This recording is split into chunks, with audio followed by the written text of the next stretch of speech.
Hello everyone, welcome to Little Chapel of Faith. My name is Tina. If you're new here, welcome. If you're returning, welcome back.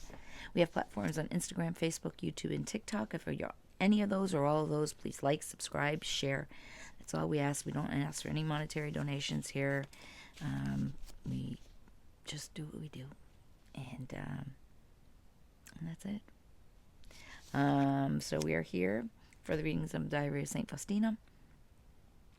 We do have a playlist on YouTube, so if you want to catch up from where we are to where we are, you can do that. Otherwise, you can just follow along from here. We are on page 247, number 586. When I left the Archbishop's house, I heard the following words in my soul. To confirm your spirit, I speak through my representatives in accordance with what I demand of you. But know that this will not always be so.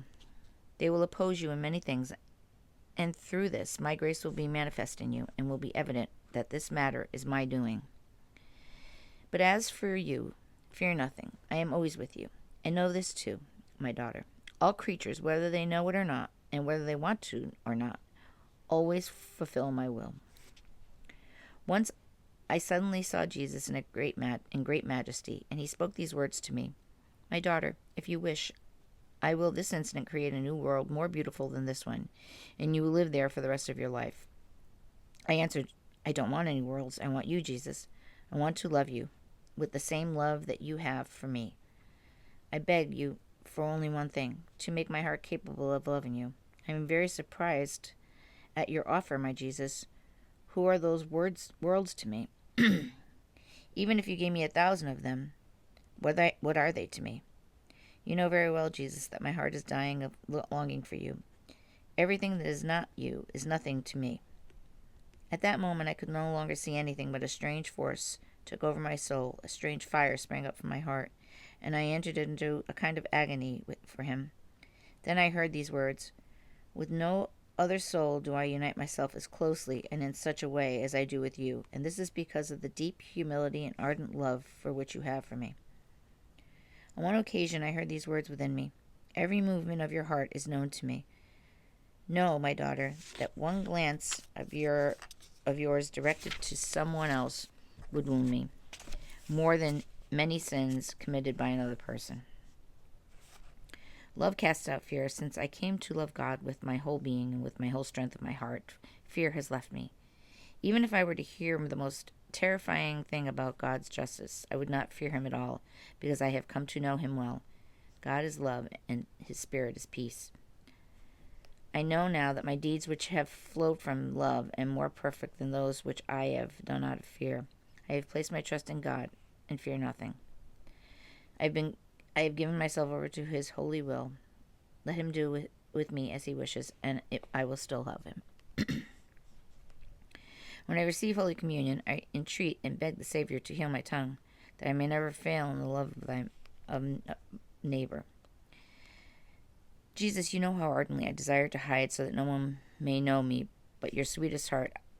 I want to be a tiny violet hidden in the grass, unknown to a magnificent enclosed garden, in which beautiful lilies and roses grow. The beautiful rose and the lovely lily can be seen from afar, but in order to see a little violet, one has to bend low. Once its scent gives it away, oh, how happy I am to be able to hide myself in this way. I am, oh, my divine bridegroom, the flower of my heart, and the scent of my pure love are for you. My soul has drowned itself in you.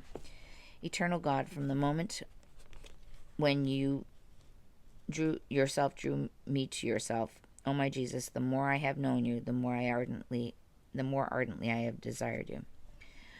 I learned in the heart of Jesus that in heaven itself there is a heaven to which not all, but only chosen souls have access. Incomprehensible is the happiness in which the soul will be immersed. Oh my God, oh, how that I could describe this even in some little degree.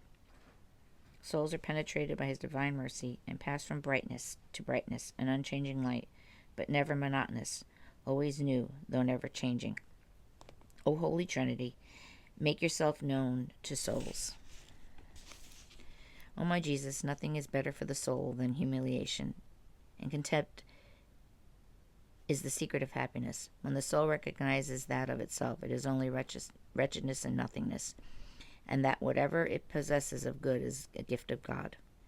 When the soul sees that everything is given freely, and that the only thing it has of itself is its own misery, this is what sustains it in continual act of humble prostration before the majesty of God.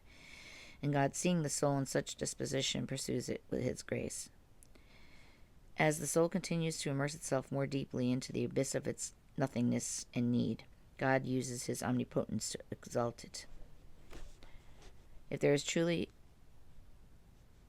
a truly happy soul on earth, it can only be a truly humble soul.